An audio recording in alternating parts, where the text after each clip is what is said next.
Então é isso aí. E a Regina vai fazer o preparo de hoje.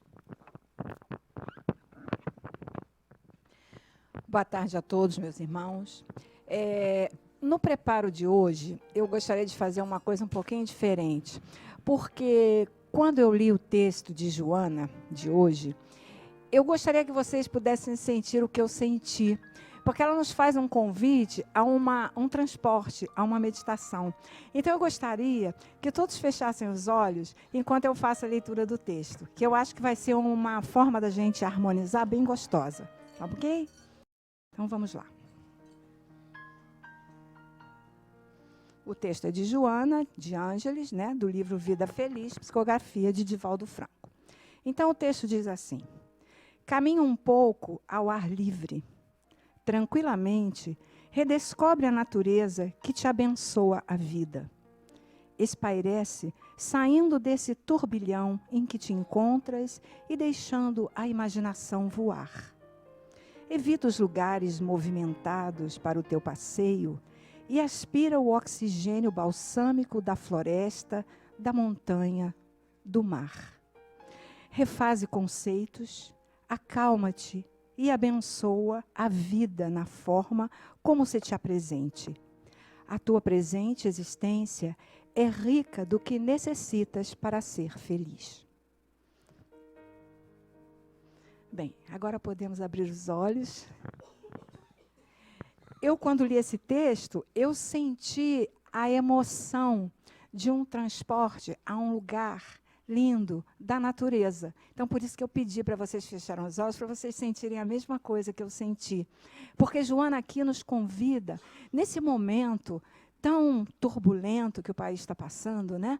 Nós vir esse texto para a nossa mensagem de hoje é assim como um bálsamo, como um presente, um momento de harmonia. Sempre que nós estivermos com os nossos desafios, com problemas, com dificuldade para resolver alguma situação nas nossas vidas, a primeira coisa é relaxar, tentar se transportar a um lugar do bem, à natureza, porque a nossa maior amiga é todo o presente que Deus nos deu, é parte divina a natureza, né?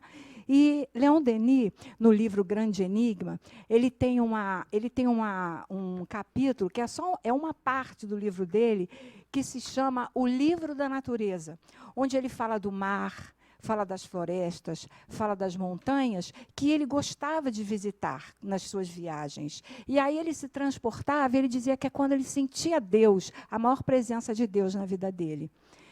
Então, eu trouxe esse texto e pedi para vocês se transportarem um pouco, para que vocês guardem no coração e na mente de vocês essa sugestão maravilhosa da nossa veneranda.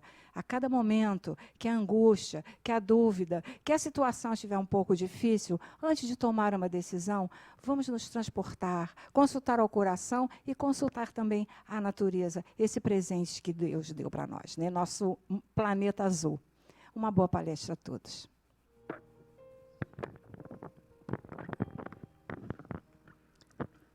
Jesus,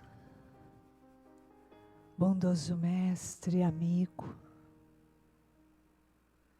que está junto de nós nesta noite, pois aqui nos reunimos para comemorar a sua vinda, para homenageá-lo, Senhor,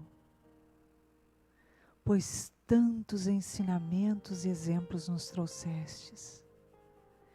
E hoje, ainda tantos esforços fazemos por aprender.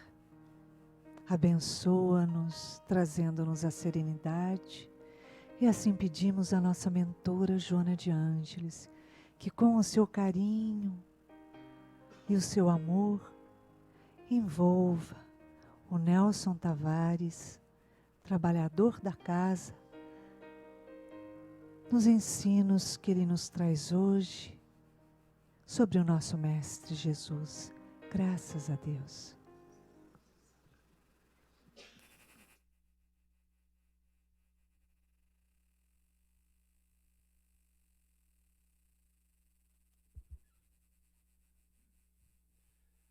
Boa noite, gente.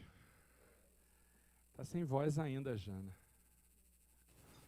Oi, pronto. Agora sim, boa noite. Sejam bem-vindos à casa de Joana. É diferente aqui, né, gente? Do lado diferente, né? Que coisa estranha. É estranho, né? Dá para tomar conta da vida da Jana todinha ali dentro. Olha, aqui a gente vê tudo, né, Jana? E dá para tomar conta do povo que vai lá para trás para dormir, olha. Ai, gente, vamos trabalhar. Só ver se eu desliguei isso. Mico, palestra, tocar um negócio, gente. Pronto. Bom, o assunto de hoje... Tá ligado? É comunhão com Deus. É um dos capítulos do Boa Nova. Mas está pequenininho, né?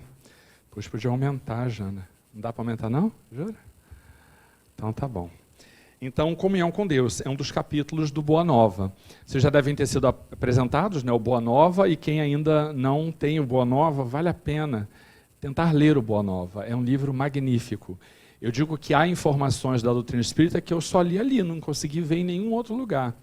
Fora isso, ele te leva para uma ambiência da convivência com Jesus que pode ser reproduzida em sentimento durante a leitura, se você fizer uma leitura no momento adequado, da forma adequada, é espetacular. Eu sugiro muito o Boa Nova. Bom, para a gente entender de que trata o capítulo Comunhão com Deus, nós vamos pegar o primeiro capítulo, a primeira frase do iníciozinho do primeiro parágrafo, que trata sobre esse assunto.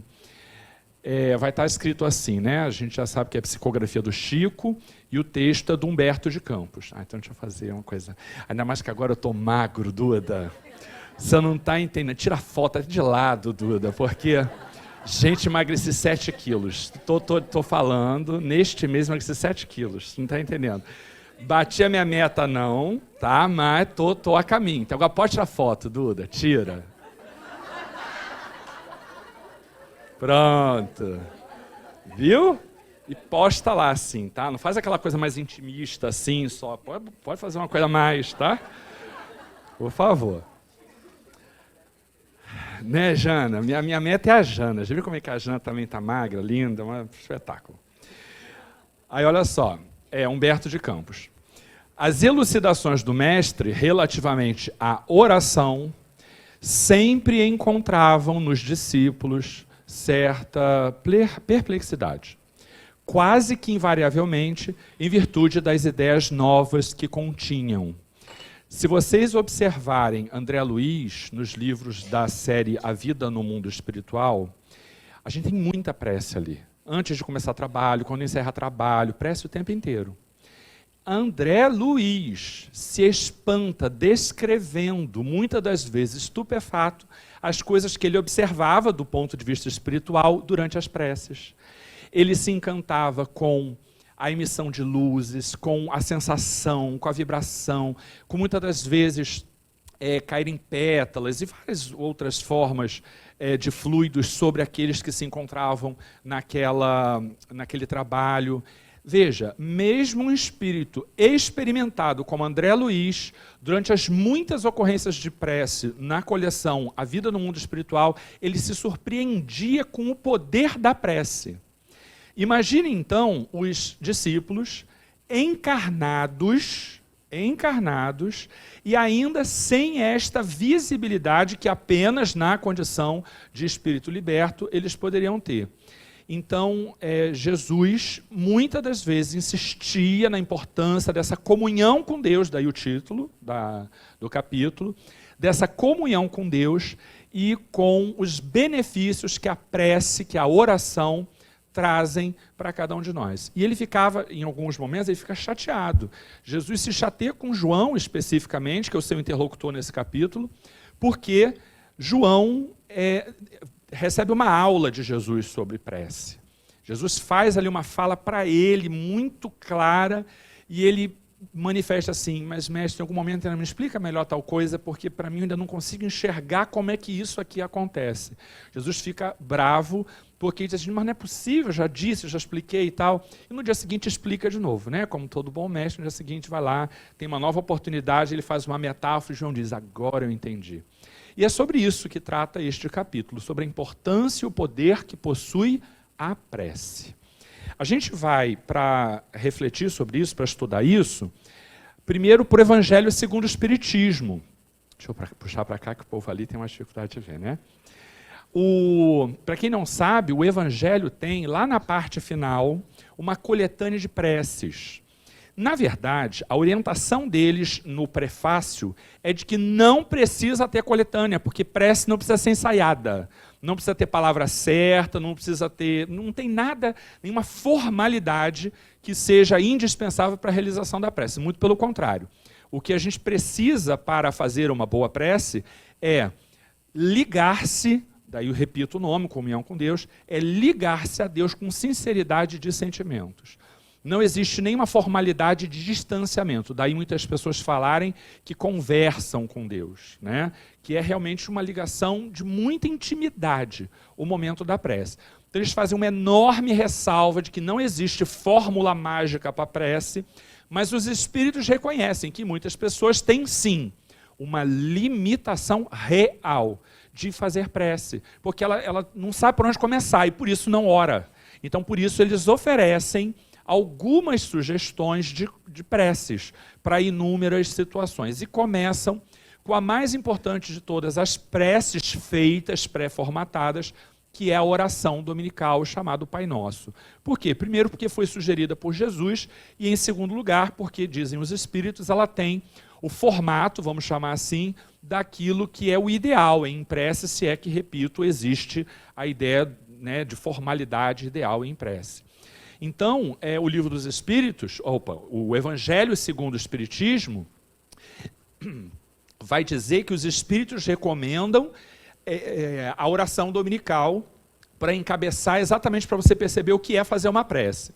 E tem esse trechinho aqui em negrito que eu queria ler com vocês. Com efeito, sob a mais singela forma, a prece resume todos os deveres do homem para com Deus, para consigo mesmo e para com o próximo. É engraçado que, em geral, a gente faz prece como? Pedindo.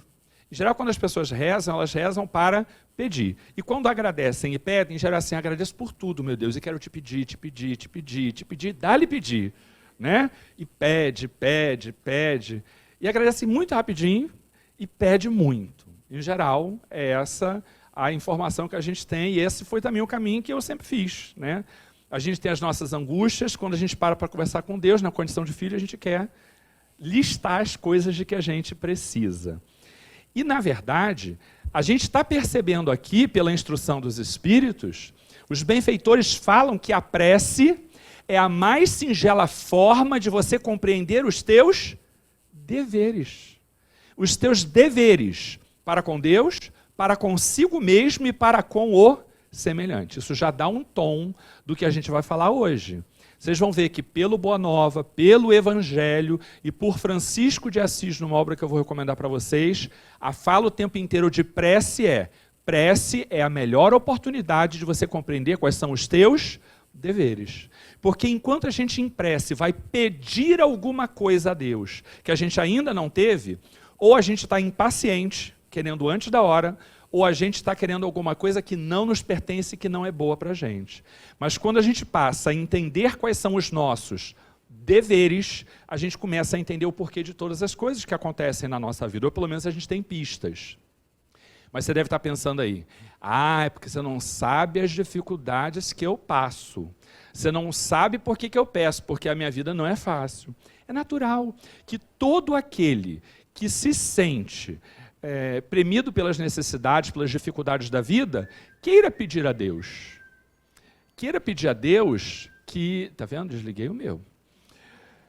Queira pedir a Deus que lhe ajude. Gente, é curioso que existem, inclusive, momentos específicos ou... tem de tudo, tem de simpatia, tem mandinga, para fazer coisas, preces para situações específicas. Eu estava me lembrando, pesquisando, da questão dos pedidos de marido, né? Porque São Francisco aí. Eu nem sei porque eu não faço essas coisas. Santo Antônio. Santo Antônio. Santo Antônio tem esse karma de arrumar marido para os outros, né? eu estava vendo numa dos materiais lá que eu encontrei, pessoas falando, discutindo a eficácia que existe nas preces sobre pedidos dessa natureza. Porque em algumas outras doutrinas a gente tem momentos para isso, porque é o dia do santo disso, santo daquilo, e aí a pessoa aproveita, guarda tudo para naquele dia poder fazer aquele campo de pedido, né? E a gente sabe que não é bem por aí, a gente tem que, na verdade, ter uma resignação dinâmica. A gente precisa botar as coisas para acontecerem na nossa vida. Sonhos, todos nós temos. Mas a gente precisa ter mais do que sonhos, a gente precisa ter meta, a gente precisa planejar. E primeiro, por isso o autoconhecimento, né? A gente precisa primeiro entender o que cabe, o que é bom para a gente. Depois estabelecer metas e buscar essas coisas, correr atrás do que a gente deseja, né? Ajuda-te e o céu te ajudará. Então, essa história de fazer prece para pedir o tempo inteiro e ficar esperando que o céu te ajude e traga tudo pronto, não é o caminho. Para aquele que está chegando à doutrina, é importante saber que prece é um ato de diálogo com Deus, para que a gente entenda os caminhos que a gente deve seguir e aquilo que a gente tem que fazer para nós alcançarmos, sempre com o auxílio da espiritualidade, mas nós alcançarmos aquilo que a gente deseja. Certa vez, num espaço de sala de aula, eu tinha uma sala bem grande, aí perguntei para os meninos, vem cá, quem está solteiro? Aí levantou um monte de gente, que jovenzinhos, tem muito solteiro. E aí eu digo assim, tá bom, então as meninas já começam logo a olhar, né? Quem está disponível no mercado, tem aquela coisa do aproveitar para assuntar. Ah, você está solteiro, aquela coisa, né? Que a manifestação ostensiva do doutor solteiro é fundamental, é currículo, está citando currículo. E aí eu perguntei assim, e quem de vocês se considera uma boa pessoa, assim, né, para alguém investir em vocês? Eu já tive um número um pouquinho menor, porque algumas pessoas têm essa coisa, né, da autoavaliação e tal. Então, eu acho que eu não estou assim tão bem na fita. Já diminuiu. Eu digo, quem de vocês trabalha? Porque trabalho é uma coisa importante para marido, né? Vocês não vão arrumar um marido que não trabalha. Está desempregado, tudo bem, mas assim, tipo profissional desempregado, não é exatamente o que a gente recomenda. Aí já diminuiu um pouquinho mais. Se a gente for colocando um monte de requisitos, chega uma hora que está minguadinho, né? Assim, já não tem mais quase ninguém levantando o dedo. Fala, você tem receita para... Nem Santo Antônio ajuda, é isso aí. E a pessoa fica parada. Gente, em geral, aquele que pede mais, o pedinte espiritual, fica parado. Ele fica em casa, esperando que as coisas aconteçam por ele. A gente vai ver agora, pelo Humberto de Campos, pelo Boa Nova, que prece não é isso, não. Prece não tem nada a ver com ficar esperando as coisas acontecerem. A gente vai para o Boa Nova para pegar um pedacinho que eu acho que é importante. A sede de harmonia no mundo individual, apesar de algumas criaturas estarem cercadas de excessos de toda ordem. É bem isso. Às vezes o indivíduo tem muito de tudo, e ainda assim ele quer, e pede. Isso tem a ver, vai dizer Joana de Ângeles, com uma avaliação daquilo que efetivamente nos pertence. Muitas vezes, a gente deseja coisas que não nos pertencem, porque desconhecemos que ter aquelas coisas não nos ajudaria. Dr. Bezerra de Menezes tem uma história meio grande, que eu não vou contar agora, mas resumindo, Divaldo jovenzinho pedia muito por uma pessoa que era muito doente, muitos filhos, uma vida financeira muito difícil, e ele insistia, e Dr. Bezerra dizia para ele, a doença é importante para ele. E Divaldo pedia, ia todos os dias à casa dele para dar passe. E Divaldo conta que depois de muito tempo, o rapaz começou a melhorar de saúde. Como gratidão, ele ia quase todos os dias ao centro para fazer vários trabalhos. E depois, com o tempo, ele foi minguando, até que um dia Divaldo abre o jornal de manhã e vê ali a notícia de que aquele homem havia matado a mulher, porque ele, saudável e trabalhando, queria ir para um outro relacionamento, a mulher resistia a isso por conta das dificuldades, ele matou a mulher por conta disso. Então, pedir coisas que não nos pertencem são perigosíssimas. E o doutor Bezerra, na hora que Divaldo abriu lá o jornal, volta para ele e diz assim, entendeu? É claro que a saúde, né, que esse rapaz conquistou não tem a ver apenas com a intervenção da prece. Outras coisas certamente aconteceram. Mas é importante o exemplo para a gente entender que quando a gente tem algo que não cabe na nossa trajetória evolutiva, as coisas desandam muito. Daí a gente ter também essa resignação como ponto. Olha, vamos ser sinceros, a ciência, Joana fala isso várias vezes, a ciência trouxe conhecimento e uma evolução nesse campo enormes. Mas a gente não evoluiu em moralidade na mesma proporção. Joana fala isso, mas quem está falando isso aqui agora é Francisco de Assis, no livro Amanhecer de uma Nova Era. Desculpa, que é um livro lindo que eu também recomendo a vocês. Então, Joana faz uma ponderação pela qual eu ainda não tinha passado pelo raciocínio. Lá atrás, a gente tinha muitas doenças que dizimavam grandes parcelas de populações, né? A gente tem aí na história da humanidade mortes incontáveis por doenças hoje muito simples. A doença, a gente sabe pelo Espiritismo, que é uma forma de o corpo escoar aquilo que no espírito caracteriza-se como imperfeição. Então, as dificuldades do espírito são canalizadas pelo corpo e o corpo, pela doença, ajuda na busca desse reajuste. Com o avanço da ciência, o que aconteceu? Grande parte das doenças que a gente tinha como processo de auxílio para a reconciliação com as leis de Deus já não alcançam mais o encarnado de hoje. Porque as vacinas, porque os remédios, porque a prevenção impedem que você fique doente. Mas como canalizar para o corpo as imperfeições do espírito como metodologia de aprendizado é indispensável, para onde essas doenças estão sendo ecoadas? Para as doenças da mente, para as doenças psicológicas. Porque essas você não tem remédios que necessariamente cuidem ou resolvam esses problemas de forma tão objetiva quanto nos casos das mazelas causadas por vírus, por bactérias e coisa do gênero. O tratamento das doenças psicológicas, ainda que bem auxiliado assim com medicamento, tem um outro time, tem um outro processo de reajuste. Daí a gente ter hoje tantas doenças também no campo psicológico. Por quê? Porque a gente não sabe tratar as nossas mazelas espirituais. Então, antes de a gente entrar lá o que Jesus fala sobre a prece, vamos observar que aqui Francisco vai dizer assim, vou do começo, não vai fazer sentido. As incomparáveis conquistas do conhecimento científico, embora contribuição indiscutível em favor do processo evolutivo, não conseguiram realmente atender às íntimas necessidades do ser humano que busca a paz. A paz, né, resulta exclusivamente do amor, nas suas mais variadas expressões.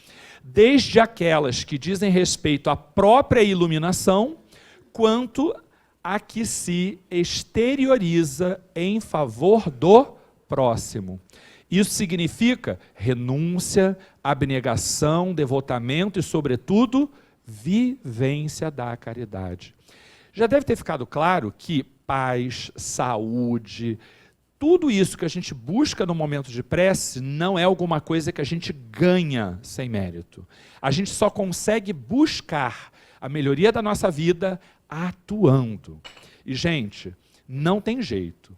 A gente é o que a gente faz. A gente não é o que a gente fala. Se nós falarmos, tivermos um discurso lindo, bonito e bom de se ver e de se ouvir, mas se a gente tiver dificuldade de colocar em prática as coisas que a gente fala, a gente ainda estará num caminho que a gente não encontra a paz. E a prece, que é sempre um momento de alento, qualquer que seja, se ela for sincera, ela dá suporte para você suportar a jornada, mas a gente não resolve os nossos problemas. Tudo que eu encontrei, repito, no Boa Nova, no Evangelho segundo o Espiritismo e no Amanhecer de uma Nova Era, porque a gente tem a chancela da codificação kardeciana, do Humberto de Campos, orientado, né, pelos trabalhos de Jesus, e por Francisco de Assis, a gente não tem ali nada que diga, espera quietinho que o que é teu chega nas tuas mãos. A gente tem uma ideia de que o que é meu vai acontecer, ninguém tira o que é meu, porque meu planejamento reencarnatório... Eu passei alguma coisa aqui? Não, né? Eu voltei. Voltei mais ainda. É para lá, é óbvio, né? Oh, meu Deus. Porque a está apontando para lá. Então, nada de assim, olha, a gente sabe que a gente tem planejamento reencarnatório, sei disso. Então, algumas coisas precisam acontecer na minha vida. Assim, então o que é meu vem para minha mão. Não é assim. Não é assim. A gente precisa ter uma atuação constante e uma renovação sincera e de continuidade, mesma ideia, para que a gente alcance até o que está previsto para nós. Porque quando a gente tem alguma coisa prevista, a gente não tem mérito para isso, quando a coisa vem para a nossa mão, a gente não tem como aproveitar de forma adequada aquilo. Bom, e aí a gente chega, agora é a próxima, agora a gente chega, Jesus, não tem jeito, eu aponto para lá.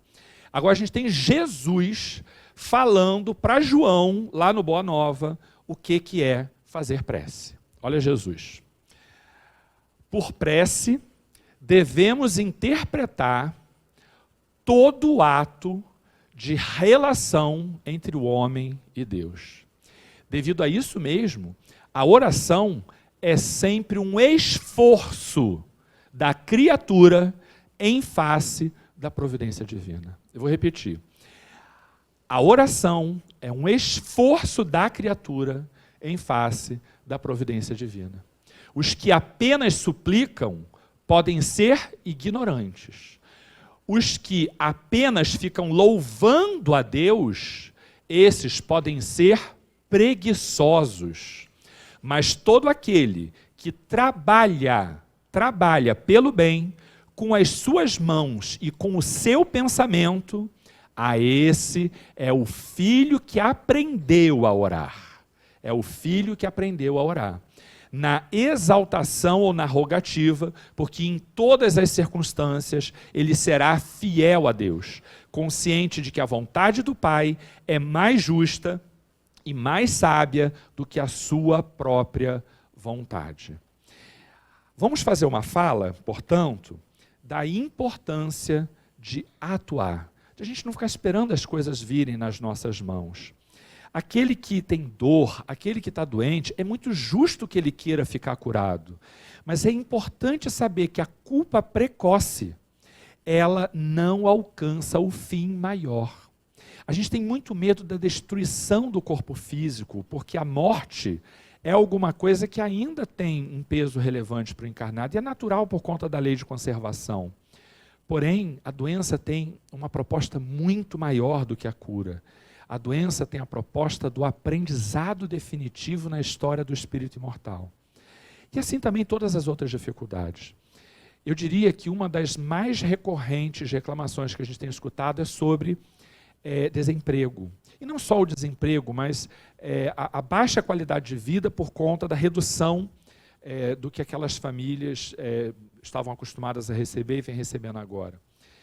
Não há momento mais apropriado para a gente aprender a viver melhor do que quando a gente tem que refletir sobre aonde a gente investe, onde a gente coloca as coisas que a gente tem. Que tipo de prioridades a gente vai dar para a nossa vida. Maria, que é uma figura muito especial na trajetória de Jesus, percebeu isso desde que ele era muito pequenininho. Ela percebeu que ele era uma criança diferente, percebeu que ele tinha um papel fundamental no auxílio da humanidade, mas ela tinha no seu íntimo a convicção materna de que o papel de Jesus não era só retórico, não era só de pregar, não era só de explicar, não era só de ensinar. Como ela, boa sabedora que é, desses processos de como funciona a comunhão com Deus, dada a sua condição espiritual, ela sabia que a vida de Jesus deveria ser exemplo daquilo que ele teria que pregar. Porque alguém que passa uma vida pregando coisas e não busca realizar essas coisas, não alcançaria depois de tanto tempo a perpetuação da sua figura histórica. A gente tem um trecho que está lá no Boa Nova, em que Maria conversa com Isabel, ambas sobre os seus filhos. Então Maria diz assim, essas crianças, se referindo a Jesus e a João, a meu ver, trazem para a humanidade a luz divina de um caminho novo. Olha como é que Maria já reconhece isso, Jesus pequenininho. Meu filho também é assim, que elas estavam falando, conversa de mãe, né? Meu filho faz coisas, isso, faz aquilo e tal. Você sabe como é que é, né? Ficar falando que o filho faz coisas bonitinhas e, né, assim, já pequenininho, olha como é que ele falou tal coisa, impressionante, são mais do que bonitinhas, né? São profundas. Meu filho também é assim, envolvendo-me o coração numa atmosfera de incessantes cuidados. Por vezes eu vou encontrá-lo, olha a ação, tá?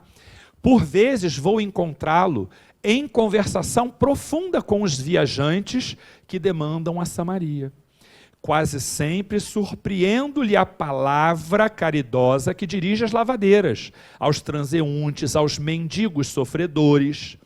Fala da sua comunhão com Deus com uma eloquência que nunca encontrei nas observações dos nossos doutores.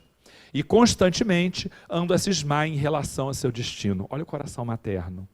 Constantemente ando a cismar pelo seu destino. Ela sabia que a trajetória de Jesus não seria fácil, porque não era só uma trajetória de retórica. Essa comunhão a Deus, ou com Deus, a que se refere Maria, é uma comunhão de ação, de trabalho. Não é à toa que a gente tem, no Brasil, a pátria do Evangelho. Olha o nosso salão como é que está cheio. Eu estava observando uma revista, que eu não tinha visto ainda, apesar de ser do ano passado, que fala das visitas do Divaldo à Europa. E tem onde foi, o que falou, assim, tipo, né, notícia mesmo, de revistinha e tal, espírita. E havia várias fotos. O que me surpreendeu absurdamente é a plateia para a qual o Divaldo fala. Porque aqui a gente está acostumado a Divaldo falar para grandes plateias. Divaldo fala, quando vai à Europa, para auditórios de 25 pessoas. Fala também para grandes plateias, mas a quantidade de cidades por onde ele passou, em que a sua audiência não chegava a 50 pessoas, era absurda. Muitas cidades têm uma audiência aproximadamente desse tipo. Repito, também grandes auditórios. Mas como há cidades na Europa em que meia dúzia de pessoas estão sensibilizadas pelo trabalho da doutrina espírita. Então, a gente, no contexto que tem aqui no Brasil, com essa difusão da doutrina, gente, quem vem para cá não é para aprender doutrina espírita só na sala de aula. Ainda que sem isso eu não instrumentalize a minha prática. Eu preciso sim vir para a sala de aula. Mas o trabalho do espírita e a prece do espírita tem que ser uma prece de ação. Uma prece de movimento das suas energias para melhorar a vida dos outros. Só que antes de começar, a gente ouviu quantos convites? Quem tinha... eu estava meio concentrado, não ouvi tudo, mas eu vi que tinha... Fala aí. Cesta de Natal e daí por diante. Né? Trabalho não falta em nenhum lugar, nem aqui, nem em qualquer outro lugar. Vocês sabem que, algum tempo atrás, a gente tinha muitos espíritos de grande envergadura espiritual dedicados à vida religiosa. E ficavam em clausura, ficavam em conventos e tal, orando. A gente estava numa fase, sim, em que a humanidade talvez não precisasse dessa atuação. Hoje, não existe mais essa orientação da espiritualidade de fazer o bem apenas paradinho dentro de casa, no conforto do lar, orando, gastar uma vida inteira com isso. A prece é indispensável, mas acompanhado da prece tem que vir o movimento de ação. Então a gente tem aqui duas fotos, para quem conhece, da Basílica de Santa Clara e do Mosteiro de Santa Clara, e todos esses grandes espíritos, esses benfeitores da humanidade, de que a gente tem notícia que reencarnaram ou estão em processo de reencarnação, quantos deles virão para esse processo de prece estática? Nenhum. A gente vê, fulano vem para trabalhar na área tal, Beltrano vem para atuar na área tal. Todos virão agora destituídos de qualquer tipo de conforto, como sempre foram, porque essa também era uma vida de muita renúncia material, né? Apesar da proteção dos muros, e eles vêm aprendendo já essa resignação, essa humildade, essa escassez para atuar. Ninguém vai mais para ficar fazendo prece, porque isso pode fazer lá do plano espiritual. E a gente precisa considerar nesse contexto que quando João diz que não entendeu e no dia seguinte Jesus vem fazer uma metáfora para facilitar a vida dele, Jesus faz referência a um homem que cavava um poço. Jesus passa e pergunta assim, chove muito, ele estava ali nas cercanias de Jericó, salvo engano. E aí, chove muito aqui, disse, não, a chuva aqui é muito escassa. A chuva aqui, já há muito tempo, não cai com abundância. E ele fala, aquele homem humilde, da importância que a água tem para a manutenção da vida. Ele reconhece a bênção da água. E Jesus pergunta, o que você está fazendo? Estou cavando. E ele diz, entendeu o que é a fé, João? A fé é confiar que a água é uma benfeitoria que Deus possibilita ao homem para o seu conforto, para a abundância. Mas esse homem não fica fazendo prece, Jesus me manda chuva. Ele meteu a mão na terra e ele está cavando até ele chegar à água. Entende? Então, prece é isso. Cavar um poço, João, é fazer uma prece. Olha que bonita a imagem. Cavar um poço é fazer uma prece. Porque enquanto eu estou cavando, eu estou atuando e eu estou fazendo uma ligação com Deus, pedindo a Ele que Ele me oriente. Oriente as minhas mãos pelos caminhos que levem à água. Mas eu não fico esperando ela brotar na minha frente. Eu vou atrás dela, eu cavo com a própria unha até chegar a essa água. E ele narra para João a satisfação que ele vai ter, o que não demora muito. Minutos depois, eles ali olhando a sombra de uma árvore, ele vê a água cristalina brotar do fundo da terra. E a alegria que aquele homem tinha, ele disse assim, você entendeu qual é o benefício que a prece traz? E João fala que ganhou ali uma lição que levará para toda a sua trajetória. E é isso mesmo. Jesus tinha essa facilidade de buscar pelas metáforas, pelas parábolas, a facilitação das questões complexas que a existência pode trazer. Só que João estava num momento, a humanidade estava num momento em que a gente precisava desse auxílio. Jesus disse, algumas coisas eu não posso sequer tratar com os meus discípulos, porque só quando o Consolador prometido vier é que a maturidade para compreender essas coisas existirá. Jesus é sábio, ele sabe o momento de cada coisa. O Consolador prometido já veio, já está no seio de nós com a verdade cristalina que a doutrina espírita traz por meio da codificação. E o que a gente tem feito de lá para cá? Porque a gente já está pronto, a gente já está amadurecido para receber essa mensagem. E o que a gente tem feito com isso? Eu queria, já que a gente tem pouco tempo, falar só mais duas coisas. Uma é falar de Chico e de Madre Teresa.